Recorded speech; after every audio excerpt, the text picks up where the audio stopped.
आराध्य मेरे संत गुरुदेव संत गोपीदास साहब के चरण कमलों में अनंत बंदगी करते हुए यहाँ उपस्थित आप सभी सत्संग प्रेमियों को मेरी सप्रेम साहेब बंदगी साहेब बंदगी जो नहीं समझते हैं उनको नमस्कार, उनको प्रणाम। ऐसे साहेब बंदगी साहेब शब्द विनय पत्रिका में गोस्वामी तुलसीदास रचित जो ग्रंथ है विनय पत्रिका, उसमें साहब शब्द का अर्थ स्वामी, मालिक ऐसा बताया गया है। तो हम सबके स्वामी मालिक तो एक हैं, परमात्मा। साहेब बंदगी का मतलब, बंदगी शब्द संस्कृत के वंदना से बना है। साहेब बंदगी का मतलब मालिक को, परमात्मा को बंदगी। और ये साहेब बंदगी वही कर सकता है जो व्यक्ति में परमात्मा का दर्शन, परमात्मा का अनुभव कर सकता है। क्योंकि आप किसी व्यक्ति को साहेब बंदगी बोल रहे हैं, जबकि साहब तो परमात्मा को, मालिक को कहा गया है। इसका मतलब है कि आप उस व्यक्ति के अंदर जो मालिक हैं, परमात्मा हैं, उनको आप अनुभव कर पा रहे हैं, तब आप साहेब बंदगी बोल रहे हैं। नमस्कार और प्रणाम हम श्रद्धा पूर्वक करते हैं किसी व्यक्ति के किसी विशेष गुण को लेकर के, किसी विशेष उपलब्धि को लेकर के। जैसे कोई व्यक्ति हमसे उम्र में बड़ा है तो उस बात के लिए हम श्रद्धा पूर्वक उनको प्रणाम नमस्कार बोलते हैं। कोई व्यक्ति पद में बड़ा है, रिश्ता में बड़ा है, इसके लिए हम उसको प्रणाम नमस्कार बोलते हैं। कोई व्यक्ति की ऐसी उपलब्धि है, जैसे कोई बहुत बड़ा समाज सेवक है, कोई बहुत बड़ा कलाकार है, अमिताभ बच्चन की तरह अगर वो सामने आ जाता है तो आप उनको स्वतः श्रद्धा पूर्वक नमस्ते या प्रणाम कहते हैं। लेकिन साहेब बंदगी ऐसे गुण के लिए व्यक्ति को श्रद्धा व्यक्त किया जाता है जो गुण सभी व्यक्ति के अंदर है। और वो गुण क्या है कि सभी के अंदर परमात्मा है। ये ऐसा गुण है जो सभी जीवों को एक समान स्थान देता है, सभी जीवों को समानता पूर्वक देखता है। और ये समानता का दर्शन आपको समाज में बहुत बिरला ही मिलता है। समाज में और राजनीति में लोगों को बांटने का काम किया जाता है, ऊंचा नीचा दिखाने का काम किया जाता है। लेकिन ये साधु संत ही होते हैं जो पूरे मानवता को एक समान दृष्टि से देखते हैं और मानवता ही नहीं, ब्रह्मांड के समस्त जीवों में परमात्मा का दर्शन करते हैं। इसीलिए साधु संतों की इतनी महिमा धर्म ग्रंथों में बताई गई है। साधु स्वरूपी गुरु हैं और गुरु स्वरूपी आप। गुरु आपके जीवन में मिलेंगे साधु के रूप में, और गुरु मिल जाते हैं तो आपको परमात्मा ही मिल जाते हैं। ये सब धर्म ग्रंथों में वर्णन है। सबसे बड़े संत हैं, दूजा नाम है, तीजा 10 अवतार है, तिन्हें प्रणाम है। संतों को सबसे बड़ा स्थान दिया गया है, उसके बाद का स्थान परमात्मा के नाम को दिया गया है। तो समझने वाली बात है, कहा गया है राम से बड़ा राम का नाम, और राम से भी बड़ा स्थान संतों को क्यों दे दिया गया? क्योंकि संत ही परमात्मा के नाम को अपने जीवन में धारण करते हैं और धारण करके लोगों के सामने प्रकट करते हैं कि देखो परमात्मा का नाम अपने जीवन में धारण करने पर कैसा जीवन होता है। तो संत परमात्मा के नाम के, परमात्मा के सदृश स्वरूप बन जाते हैं नाम का सुमिरन करते करते। और यही नाम संत जन नाम का प्याला खुद भी पीते हैं और जो भी उनके सानिध्य में आते हैं उन्हें परमात्मा के नाम का प्याला पिलाते हैं, और वो नाम का प्याला पीकर ही जीव तर जाता है, जीव की मुक्ति होती है। ये बात भी धर्म ग्रंथों में बताई गई है। रामचरितमानस में गोस्वामी तुलसीदास कहते हैं, कलयुग केवल नाम आधारा, सुमर सुमर नर उतरहि पारा। कलयुग में जप, तप, साधन, तीर्थ, व्रत, ये सब से काम बनने वाला नहीं है। अभी देखिए ना, करोड़ों लोग, लगभग बताते हैं कि 50-60 करोड़ लोग कुंभ मेला स्नान करने गए। अगर उतना करोड़ लोगों का मुक्ति हो गया तब तो ये धरती बदल जाना चाहिए, क्योंकि मुक्ति का मतलब आमतौर पर लोग समझते हैं मरने के बाद मुक्ति, लेकिन साधु संत लोग बताते हैं, धर्म ग्रंथों में बताया गया है कि मुक्ति का मतलब गलत आदतों से मुक्ति, मुक्ति का मतलब बुराइयों से मुक्ति, मुक्ति का मतलब डर से मुक्ति, भय से मुक्ति, चिंता से मुक्ति। अब आप सोचिए, अगर 50-60 करोड़ लोग के जीवन से बुराई चला जाएगा तो ये धरती कितनी अच्छी हो जाएगी। आप सोचिए, अगर 50-60 करोड़ लोग के जीवन से चिंता दूर हो जाएगा, भय खत्म हो जाएगा, तो कितना आनंद का जीवन जिएंगे। तो भाई, मुक्ति नदी में स्नान करने से, तीर्थ व्रत से नहीं होता है, ऐसा सनातन धर्म का ग्रंथ कहता है रामचरितमानस, कि कलयुग केवल नाम आधारा, केवल मतलब केवल, ओनली, इसके सिवा कुछ और काम नहीं करेगा। किसी और चीज से आप पार नहीं लग सकेगा, भवसागर में डूब जाएंगे। ये भवसागर क्या है? भवसागर बहुत बातें होती है। ये भवसागर क्या है? कहां पर वो समुद्र है जिसमें डूब जाएंगे हम, या कौन समुद्र से पार जाना है हमें? कभी आपने विचार किया? माया, माया, बहुत बातें होती है माया के बारे में। ये क्या है माया? ये क्या मायावती है क्या? बिहार में अभी मायावती के पार्टी को एक सीट मिल गया। ये मायावती माया है क्या? नहीं। बहुत लोग नारी को माया समझते हैं, महिलाओं को ही माया समझ बैठते हैं। ये भूल जाते हैं कि जैसा शरीर महिलाओं का है तो पुरुषों का भी शरीर है। महिलाओं का शरीर अगर पुरुषों को आकर्षित करता है तो पुरुष का शरीर महिला को भी आकर्षित करता है।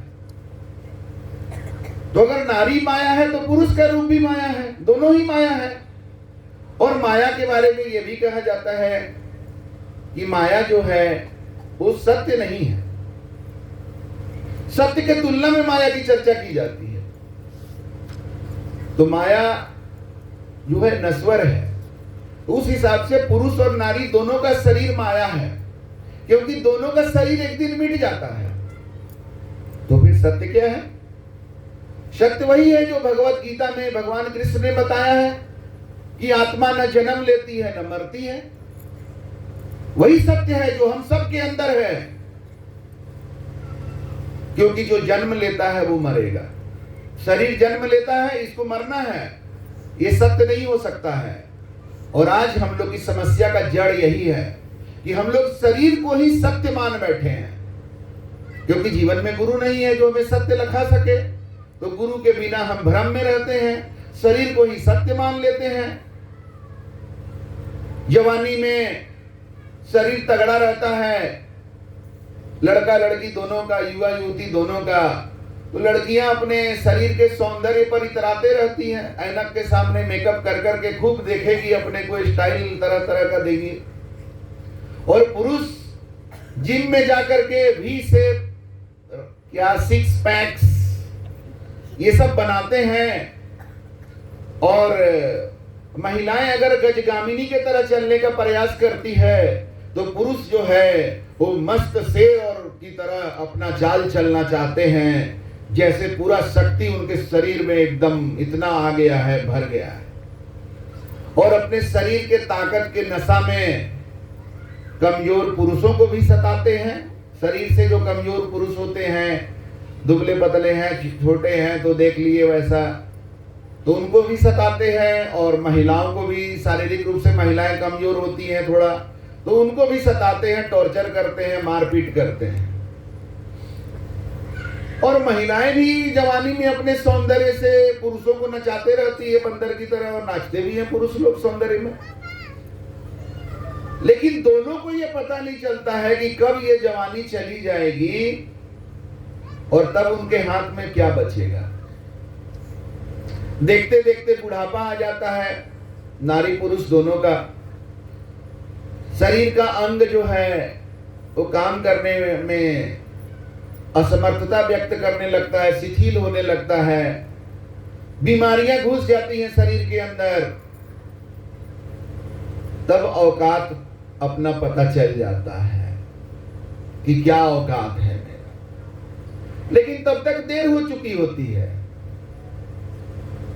क्योंकि जीवन का सबसे ऊर्जावान जो अवस्था है वो किसमें बीत गया? भ्रम में बीत गया, उस माया में बीत गया। ये मैं शरीर हूं, मैं कितना हैंडसम हूं, मैं कितना स्ट्रांग हूं, मैं कितना अच्छा हूं, मैं कितना ये हूं, मैं वो हूं। और उसमें अपने शरीर को देख करके फिर अपने जात को मिला देते हैं। जात का घमंड, कोई अपने खानदान का घमंड करता है, मैं ऐसे वैसे खानदान से नहीं हूं, मैं फलाना जात का हूं, मैं फलाना खानदान का हूं। किसी को अपना कार का घमंड, किसी को अपना पैसा का घमंड, किसी को जमीन का, मकान का। ये सब चीज नष्ट होने वाला, ये सब चीज जो एक दिन वो छोड़ करके मुंह बाके चल जाएगा यहाँ से। ये सारे गलत चीजों का, जो उसका नहीं है, उसका भ्रम लेकर के वो जी रहा होता है।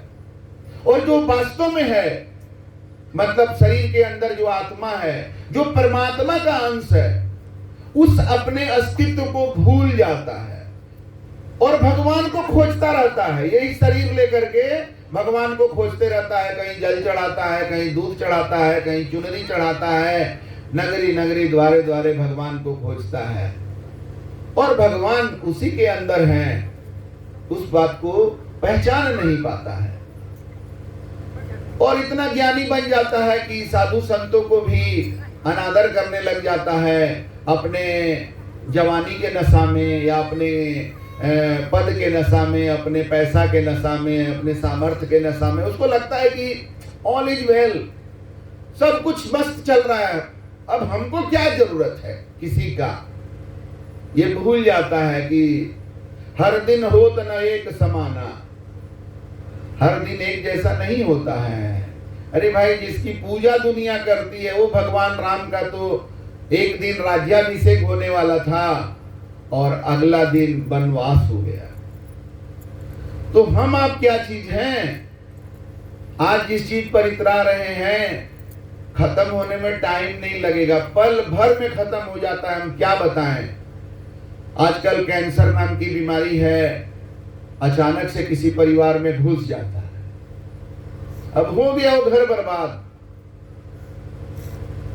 हिंसात्मक आदमी इतना हो गया है कि परिवार का कोई आदमी कहीं गया, जाकर लड़ाई झगड़ा मारपीट कर लिया, केस मुकदमा हो गया, अब बर्बाद हो गया होगा। इसी तरह से आज जीवन में गाड़ी हमारे जीवन का एक बहुत महत्वपूर्ण अंग बन गया है। मोटरसाइकिल इतना, कार इतना, और एक फोन आता है, पता चलता है उस घर का फलाना आदमी का एक्सीडेंट हो गया, हाथ गोड़ टूट गया, कोई मर गया, अकाल मृत्यु हो जाता है, अंग भंग हो जाता है, विकलांग हो जाता है। पल भर में क्या से क्या हो जाता है, और ये सब आए दिन आदमी देख रहा है, फिर भी घमंड में है। यही तो माया है। और ये माया से बचने का गुरु के अलावा, संतों के अलावा कोई और उपाय नहीं है। सदगुरु कबीर ने यही माया में लोगों को पीसते हुए देखा तो कहा कि चलती चक्की देख कर दिया कबीरा रोए, चारों तरफ नजर दौड़ा रहे तो देख रहे सबका हालत खराब है, जिंदगी झंड है, लेकिन घमंड में कमी नहीं है। तो चलती चक्की देखकर दिया कबीरा रोए, दो पाटन के बीच में साबुत बचा न कोई। ये भ्रम का जो दो पाठ है, नारी और पुरुष, दिन और रात, सही और गलत, चोर और साधु, अच्छा और खराब, प्रकाश और अंधकार, निराशा और आशा, ये दो पाठ के बीच में ये दुनिया जो है पीछे चली जा रही है। चलती चक्की देख कर दिया कबीरा रोए, दो पाटन के बीच में साबुत बचा ना कोई। साबुत बचा बस सोए, जो कील पकड़ कर होए। चक्की आप लोग अगर जानते होंगे तो दो पत्थर रहता है, उस पे गेहूं पिसाता है, और एक कील होता है जो दोनों पत्थर को जोड़ करके रखता है। तो जो गेहूं कील में गिर जाता है वो गेहूं पिसाता नहीं है। तो उसी तरह से इस चलती चक्की में जो जीव गुरु के चरण शरण में पहुंच जाता है, संतों के चरण शरण में पहुंच जाता है, वो इस माया के पिसाव में नहीं आ पाता है। वो माया से, वो काल से वो बच पाता है, और तभी उसका जीवन जीते जी मुक्त होता है। मुक्ति जीते जी पाने का चीज है। जीते जी भय मुक्त जिंदगी, जीते जी चिंता मुक्त जिंदगी, जीते जी रोग मुक्त जिंदगी, जीते जी बुराइयों से मुक्त जिंदगी। बुराइयां जीते जी आपको दूर करनी है अपनी। मरने के बाद कहां सत्संग मिलेगा? अभी यहाँ अगर भूत प्रेत के साथ बैठा के हम बातचीत करें तो कैसा हो जाएगा खेल? तो भूत प्रेत के साथ सत्संग नहीं होता है। अभी हम कुत्ता लोग के साथ सत्संग करें, गाय भैंस के साथ सत्संग करें तो पागल ही तो कहेंगे आप। तो जीते जागते मनुष्यों के साथ हम सत्संग कर रहे हैं। यही अवसर होता है अपने जीवन को सुधारने का, और ये अवसर जो चूक गया तो इतना भोगेगा जिसका वो कल्पना भी नहीं कर सकता है। तभी तो रामचरितमानस में प्रसंग है, बड़े भाग्य मानो तन पावा, सुर दुर्लभ सब ग्रंथ ही गावा। ये बड़े भाग्य से मानव जीवन मिला है। सुर दुर्लभ, देवताओं को भी दुर्लभ है, ऐसा ग्रंथों में बखान है। सुर दुर्लभ सब ग्रंथ ही गावा, साधन धाम मोक्ष कर द्वारा। मानव तन क्या है? साधन का धाम है। इसमें हमें अपने गलतियों को साधना है, उसके लिए मानव जीवन मिला है। आप लोगों से जब शाकाहार की बात की जाती है तो जो लोग मांस मछली खाते हैं उनको बड़ा बुरा लगता है कि हम जो खाते हैं उसको कैसे बोल रहे हैं। लग रहा है जैसे हम दुनिया का सबसे गलत आदमी है। मांस मछली खा लिए तो क्या हो गया, आई बड़का छोड़ दिए हैं तो ये बड़का बहुत अच्छा आदमी हो गए। अरे भाई, तो बाघ को समझाएं जा करके मांस मछली छोड़ने के लिए, शेर को समझाएंगे मांस मछली छोड़ने के लिए। अरे वो तो मांसाहारी जोनी है, परमात्मा ने ही उसको मांसाहारी बनाया है। और इसका प्रमाण है, जितने भी मांसाहारी जानवर होते हैं उनका दांत नुकीला होता है, चीड़ने फाड़ने में सक्षम होता है।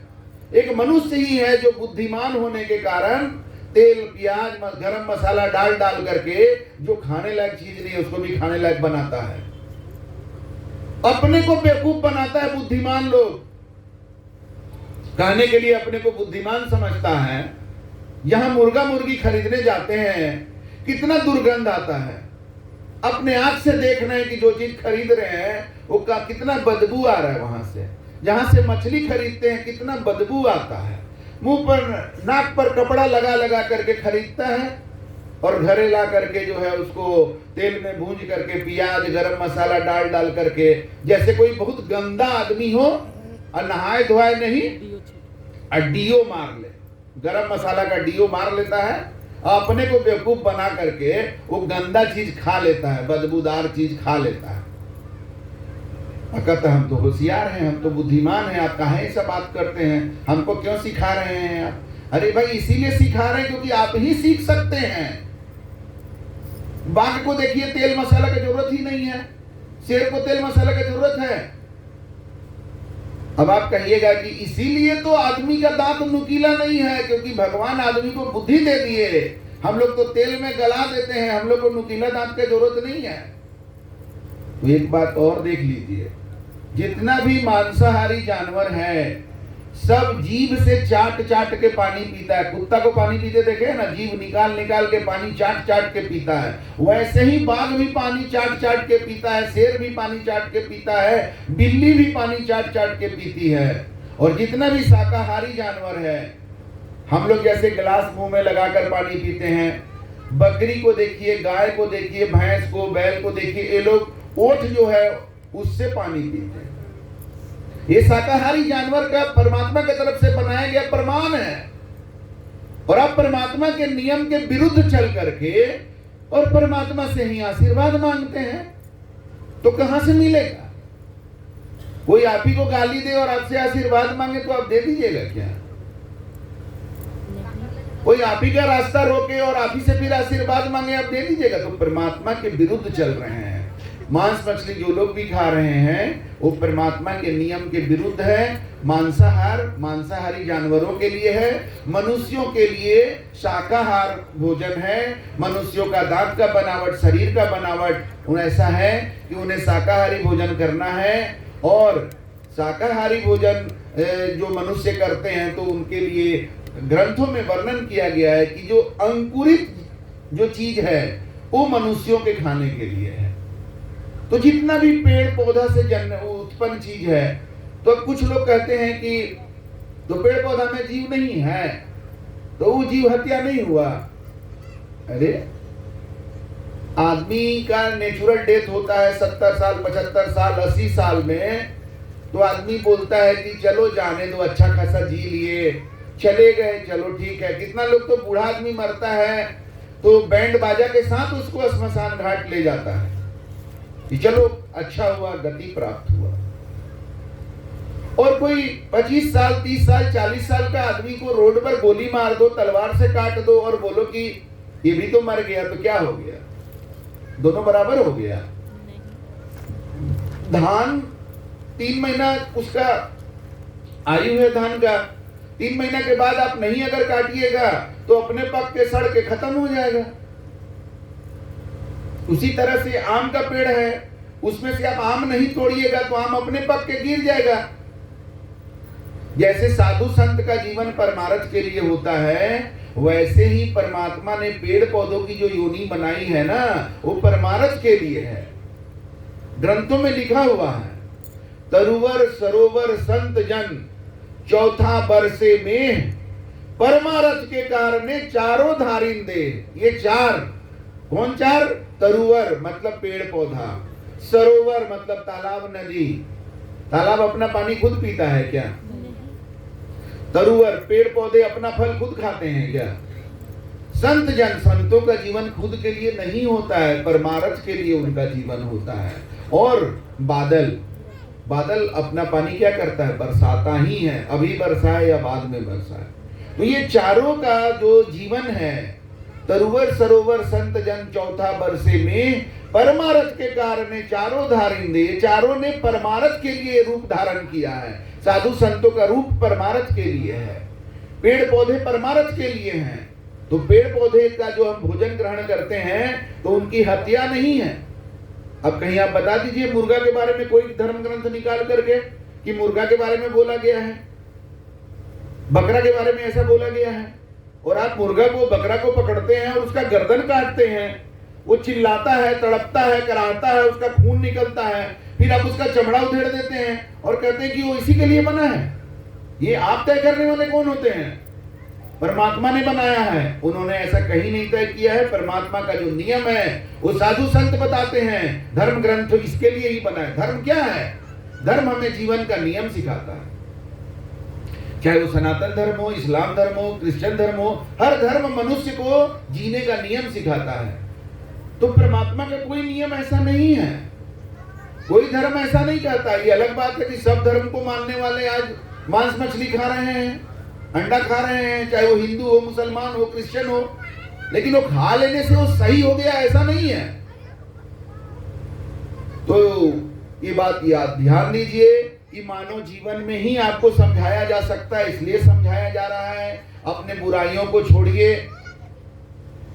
4 वेद 6 शास्त्र में बात लिखा है, दोए सुख देते सुख होते हैं, दुख देते दुख होए। आप सुख चाहते हैं, उसका एक ही फॉर्मूला है, आपको दूसरे को सुख देना होगा। दूसरे को दुख देंगे और आप सुख चाहेंगे, आपको कभी नहीं मिलेगा, सर पटकते रह जाएगा, आपको नहीं मिलेगा। ये सब परमात्मा का नियम है। और इस नियम को अगर आप विज्ञान के तरीका से देखना चाहें तो न्यूटन का भौतिक में तीसरा जो नियम है कि हर क्रिया के बराबर और विपरीत प्रतिक्रिया होती है। आप जो भी क्रिया करेंगे उसी का उसका बराबर आपको प्रतिक्रिया मिलेगा। आप गलत करेंगे आपको वैसा ही मिलेगा, आप सही करेंगे आपको वैसा ही मिलेगा। और ये समझदारी और सिंपल बात भाषा में बताई गई है कि बोया पेड़ बबूल का तो आम कहां से होए। तुम अपना कर्मी का बीज बो रहे हो बबूल का और फल खाना चाहते हो आम का, ऐसा थोड़ी होता है। बबूल का पेड़ लगाओ तुमको बबूल मिलेगा, आम नहीं मिलेगा। अब दूसरे को आम मिल रहा है तो देख करके तरसने से कुछ नहीं होगा, वो ऐसा कर्म किया है उसको मिला है। तो हम अपना सही कर्म कैसे करें, इसके लिए धर्म है। और धर्म को समझने के लिए जीवन में गुरु होना चाहिए, क्योंकि आज धर्म के नाम पर बहुत सारा पाखंड, बहुत सारा अंधविश्वास, बहुत सारा भ्रम लोगों के बीच में व्याप्त है। कोई गाय भैंस काट दे रहा है, बकरा काट के कहता है कि देवी को बलि चढ़ा रहे हैं। बताइए, ऐसी कोई माँ होती है जो कहेगी कि बकरा को बलि चढ़ाओ तब हम प्रसन्न होंगे? अरे अपने खाने के लिए चढ़ाता है और देवी का नाम लेता है। ये सब धर्म के नाम पर महापाप है। तो इस तरीका का भ्रम हमारे जीवन में तब होता है जब हमारे जीवन में गुरु नहीं होते हैं। कोई कहता है कि मन चंगा तो कठौती में गंगा। हाँ बात सही है, लेकिन तेरा मन चंगा कैसे होगा? बिना सत्संग के बिनु सत्संग विवेक न होही और प्रभु कृपा बिन सुलभ न सोही। बिना सत्संग के तुम्हारा मन चंगा नहीं होगा, तेरा विवेक जगेगा नहीं। जब तक विवेक नहीं जगेगा तुमको सही गलत का ज्ञान ही नहीं होगा, और जब सही गलत जानोगे नहीं तो सही करोगे कहां से? अनाप शनाप करोगे, कुछ गलत कुछ सही, और ऐसे ही पेंडुलम के जैसा जिंदगी डोलते रहेगा सुख और दुख के बीच। तो इस तरीका से हमारे जीवन में गुरु चाहिए ताकि हमारा जीवन का भ्रम दूर हो। ग्रंथों में वर्णन है, गुरु बिन भ्रम न भागे भाई, कोटि उपाय करे चतुराई। गुरु बिन हृदय शुद्ध न होही, कोटि उपाय करे जो कोई। तेरा मन चंगा नहीं होगा गुरु के बिना, हृदय कभी शुद्ध नहीं होगा। करोड़ों उपाय करके देख लो, ये ग्रंथों में दिया हुआ है। गुरु बिन हृदय शुद्ध न होही, कोटि उपाय करे जो कोई। गुरु बिन पढ़े जो वेद पुराण। अगर तुम सोचोगे कि साधु संतों के सानिध्य में सत्संग में नहीं जा करके हम ग्रंथ पढ़ लेंगे और वेद पुराण पढ़ के भगवान पा लेंगे, तो विवेकानंद को तो मिला ही नहीं, तो तुमको कहां से मिलेंगे?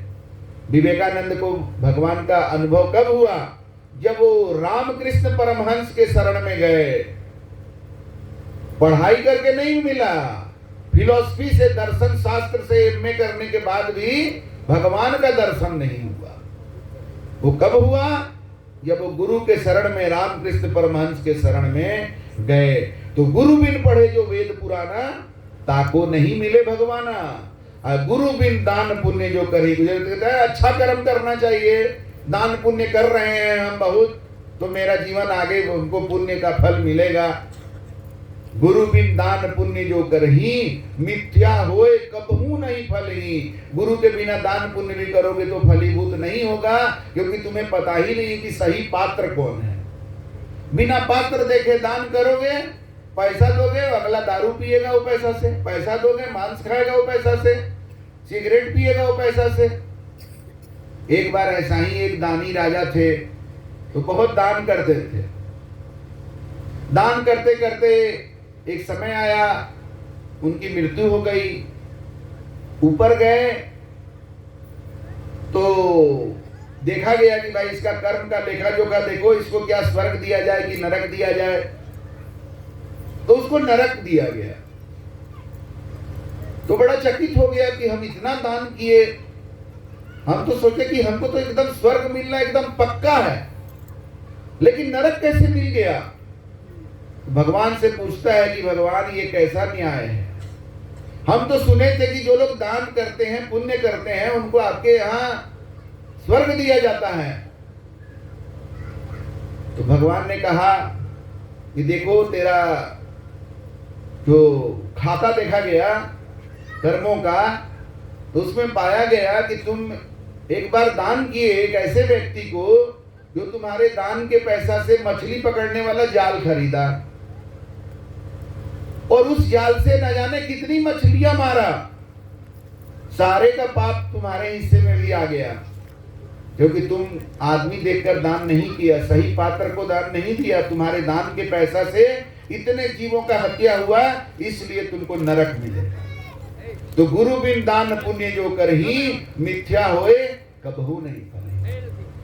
तो जीवन में गुरु की नितांत आवश्यकता है। गुरु के बिना हमारा जीवन मरे हुए के समान है, मृत प्राय है। क्योंकि हम जीवन को जब समझ ही नहीं पा रहे हैं तो जीवन रह करके भी हमारा व्यर्थ चला जाता है। तो इसलिए हमें अपने जीवन में सही गुरु की खोज करनी चाहिए। और गुरु कहाँ मिलेंगे? सत्संग में मिलेंगे। सतगुरु से मिलने का सत्संग ही बहाना है। सत्संग एक बहाना है। असली उद्देश्य क्या है? गुरु से मिलना और मिलाना, यही उद्देश्य है। और गुरु से जब तक हम मिलेंगे नहीं, गुरु को जानेंगे नहीं, परखेंगे नहीं, गुरु को अपने जीवन में लाएंगे नहीं, तब तक हमारा कल्याण होने वाला नहीं है। तो आज देखिए, इस जोकट गांव की रेखा जी जो है, इतने सारे साधु संतों सत्संग प्रेमियों को यहाँ आमंत्रित की है। भोजन का भी व्यवस्था है।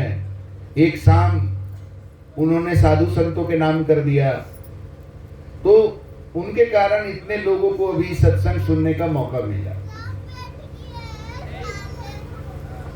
अब देखिए, इतिहास गवाह है, सीता माँ का, राधा जी का, मीराबाई का लोग बड़ा सम्मान करते हैं।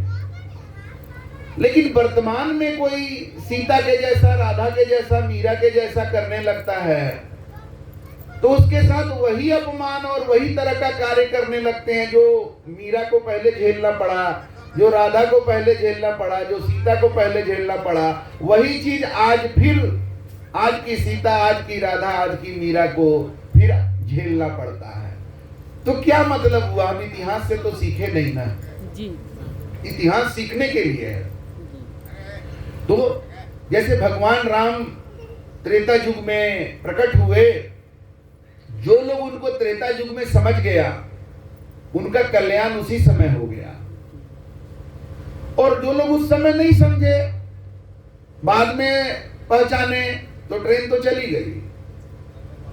फिर द्वापर युग में कृष्ण बन करके आए, फिर आदमी कंफ्यूज, क्योंकि उनका अलग तरीका था कृष्ण भगवान का। लोग वही खोज रहे थे कि शायद भगवान राम के जैसा मिले, लेकिन समय बदल गया था। तो कृष्ण के रूप में आए, फिर उनके साथ वही किया गया। कृष्ण को भी मथुरा छोड़ करके जाना पड़ा। कृष्ण के साथ भी जरासंध किस तरह का व्यवहार किया। और कृष्ण चाहते तो जैसे भगवान राम चाहते तो अयोध्या का राजा बने रहते। उनके गुरु से लेकर के, जो उनके कुल गुरु थे कृपाचार्य, नहीं कुल गुरु उस समय वशिष्ठ भी थे, और उनके जो पिता दशरथ, उनके ससुर जनक, सब कोई उनको रास्ता बताया, जिस रास्ता से वो अयोध्या के राजा बने रहते। और राजा दशरथ का जो प्रतिज्ञा था, वचन था, वो उसका भी कुछ रास्ता वो लोग निकाल लिए। लेकिन भगवान राम स्वीकार नहीं किए, उन्होंने सत्ता को त्याग दिया। उसी तरह से भगवान कृष्ण के पास अवसर था कि वो कौरवों का साथ दे करके बड़े आराम से राजसी ठाट बाट से रहते, लेकिन भगवान कृष्ण ने पांडवों का साथ दिया, क्योंकि धर्म पांडवों के साथ था। तो महापुरुषों का जीवन धर्म को स्थापित करने में जाता है। और आज हम उन महापुरुषों का नाम तो लेते हैं, उनके पूजा करने का दावा तो करते हैं, लेकिन काम वही वाला कर रहे हैं जो उस समय उनको झेलना पड़ा, उनको सामना करना पड़ा, वही उनके विरुद्ध चलने वाला काम करते हैं। जैसे होली हम लोग मनाते हैं प्रहलाद के लिए, और होली के दिन काम क्या करते हैं? हिरण्यकशिपु वाला। बिना मुर्गा बकरा काटे होली नहीं होता है। बताइए, वो भक्त प्रहलाद मुर्गा खाते थे क्या? बकरा खाते थे क्या? लेकिन वो हिरण्यकश्यप अवश्य खाता था। और देखिए प्रहलाद को अपने भक्ति के लिए कितना लड़ाई लड़ना पड़ा, अपने पिता से ही, हिरण्यकश्यप से ही। लेकिन आज प्रहलाद का नाम श्रद्धा और प्रेम से लेकर हम लोग होली मनाते हैं कि नहीं हर साल। लेकिन कंस के लिए कोई पर्व मनाते हैं, हिरण्यकश्यप के लिए कोई पर्व मनाते हैं, रावण के लिए कोई पर्व मनाते हैं क्या? लेकिन भगवान राम के लिए रामनवमी मनाते हैं, भगवान कृष्ण के लिए जन्माष्टमी मनाते हैं, प्रहलाद के लिए होली मनाते हैं। तो ये मानव जीवन के बारे में विचार करिए कि आप जो जी रहे हैं, आपका तेरा क्या होगा कालिया? जो कर रहे हो इसका आगे क्या रह जाएगा? सदगुरु कबीर कहते हैं, कबीरा सो धन संचिए जो आगे की होए, वैसा चीज कमाओ जो आगे काम आए। तो लोग कहते हैं हाँ ठीक बोले आप। देखिए हम जमीन खरीदने में लगे हुए हैं, जमीन तो काम आएगा ना आगे बुरा वक्त में। देखिए हम फिक्स डिपॉजिट कर दिए हैं, हम सोना खरीद के लॉकर में रख दिए हैं।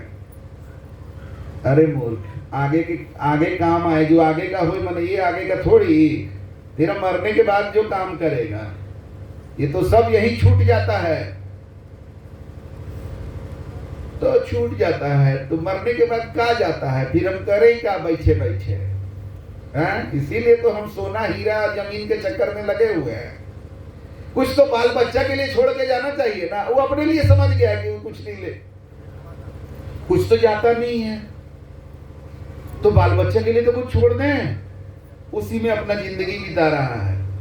अरे भाई ये गलत बात है जो कहते हैं कि कुछ नहीं जाता है, ये गलत है। जब कोई जीव कोई शरीर मिटता है तो उस जीव के साथ क्या जाता है? वो जीव जाता है।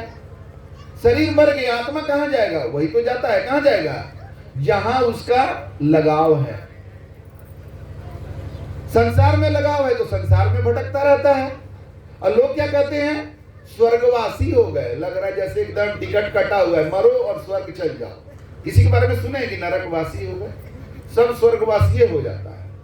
स्वर्ग तो एकदम भर गया होगा, एकदम पूरा भीड़ एकदम धक्कम धुक्का हो गया होगा। इतना लोग स्वर्ग चला जा रहा है, मरा नहीं कि स्वर्ग चला गया। अरे शरीर केवल मरता है, अंदर की आत्मा नहीं मरती है। आत्मा वही जाती है जहां हमारा लगाव होता है और जहां के लायक हम होते हैं।